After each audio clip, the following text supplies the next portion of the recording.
Ever get that feeling like you're trying to understand a big historical figure? Someone who really changed things, but there's stories all over the place. Yeah, like a puzzle with a bunch of pieces missing. Exactly. So today, we're diving deep into one of those lives. Zahir-ud-Din Muhammad Babur, the founder of the Mughal Empire in India. Definitely a figure you need to know, so think of this as a crash course. That's right.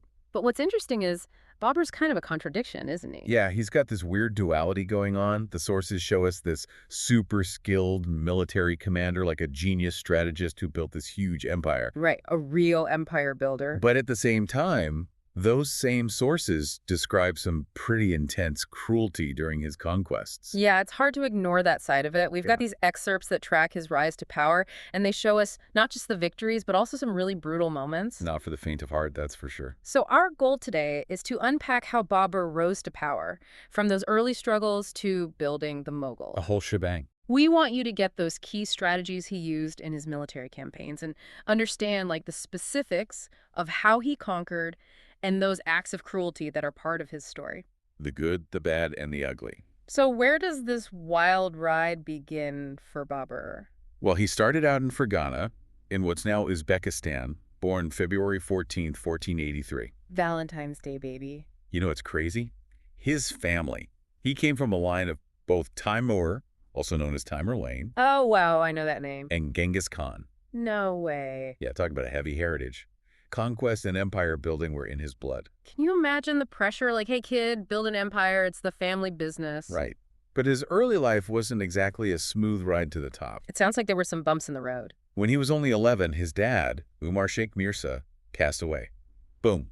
Suddenly this little kid is the ruler of Fergana. 11 years old. I was still collecting baseball cards. To hold onto that throne, even for a short time, shows something about him, whether it was ambition or toughness or just needing to survive. And he had big plans right away. He wanted Samarkand, right? Exactly. Samarkand was like the jackpot back then. Rich culture, thriving economy. Everyone wanted it. Prime real estate. Babu tried to conquer it a bunch of times, but this Uzbek leader, Shaybani Khan, kept beating him back. So this wasn't like, oh, we'll try again later. These were serious losses. They ended up costing him Fergana, his home turf. For us, this shows how resilient he was, how determined to grab power and build on it, even after getting knocked down. He gets pushed out, loses his base. So what does he do next? How does India come into play? Well, after all that, he gets a good grip on Kabul around 1504. So Kabul becomes his new HQ. Exactly. It's his power center, the place where he plans his next move, which, as you said, takes him towards the riches and territory of India. This time in Kabul was key for him to build up his army, make his authority solid, and strategize how to head east. Okay, Kabul's the launch pad, and there's India. Let's talk about that big turning point, the first Battle of Panipat in 1526. Huge moment. Who was he up against, and what kind of armies were involved? At Panipat, it was Babur versus Ibrahim Lodi, the Sultan of Delhi. The crazy thing is the difference in their army sizes. Yeah, I was looking at the numbers. It's wild. Babur had about 12,000 soldiers. Not a huge force back then, but Lodi, over 100,000 soldiers, plus 1,000 war elephants. You're kidding. 1,000 elephants. On paper, Babur should have gotten crushed. Totally outnumbered. How in the world did he win? This is where his strategic brilliance shines. He used gunpowder artillery. It was pretty new in that region, so the sound and power of those cannons messed up Lodi's army. I bet those elephants weren't too happy. Those elephants freaked out. They couldn't control them. It was a huge tactical advantage for Babur, something Lodi couldn't handle. So basically, technology wins the day, and Panipat itself, it was a bloodbath, right? Awful. Over 15,000 Indian soldiers died in that battle. You see how effective Babur's tactics were, but the brutality didn't end there. It gets worse. Way worse. After winning, Babur had Ibrahim Lodi beheaded, and then get this, he put Lodi's head on display at the palace gate. Whoa. It was a power move, straight up. He wanted to scare everyone, show them who was in charge. Making a statement? Totally. It was about more than just winning a battle. It was about taking control and making sure nobody messed with him. Smart, but ruthless. You got it. So Panipat was a big win, but it wasn't like everyone in India just gave up. The next year, 1527, he's got the Battle of Kanwa. Another big one. This time he faces Rana Sanga of Mewar, who had this giant Rajput army. Tell us about that clash.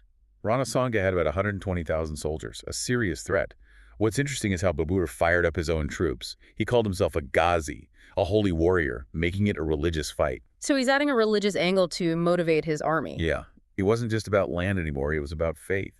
Despite being outnumbered and facing these super tough Rajput warriors, Babur wins again, using his artillery and cavalry. He's like a military prodigy. But the aftermath of Kanwa is rough.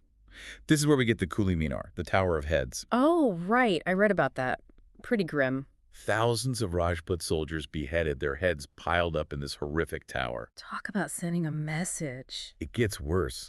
There are stories that Babur even ordered the killing of wounded Hindu soldiers right on the battlefield. Not a pretty picture. Brutal. Yeah. Okay, moving on. 1528, the sack of Chanderi. Who was in charge there and what happened? Medini of Bundelkhand was the ruler. When he saw he was going to lose, he took his own life rather than be captured. Wow. And then came the Jauhar. For those who don't know, that's when Rajput women would set themselves on fire rather than be taken prisoner, possibly raped, or made slaves. That's a reminder of how desperate things were. So awful. What did Babur do? Sources say he ordered the killing of thousands more Hindu soldiers and enslaved the rest of the people there. You see the same pattern: conquer, then brutalize. Definitely a recurring theme. Then there's 1529, the Battle of Gagra. This was Babur's last big fight in India. The last one he personally led, yeah. Who was he up against this time? There's a bunch of Afghan leaders from Bihar and Bengal all teamed up against him. A real coalition of the willing. Did he win? He did.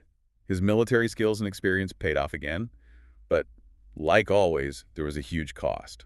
What happened? I read about this massacre along the Brahmaputra River. Some sources say the Gagra River. Either way, it sounds massive. Yeah, thousands of Afghan soldiers were killed along that riverbank after the battle. It helped solidify Babur's control over North India, but it was built on violence. He was showing everyone that he was in charge, and he wouldn't hesitate to use force.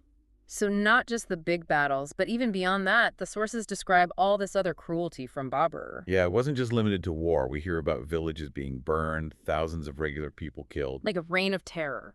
It seems like it was intentional, a way to scare people into submission and break any resistance to his rule. And the religious stuff you mentioned before seems to be mixed in with all this too. Temples destroyed, people forced to convert to Islam. That's right.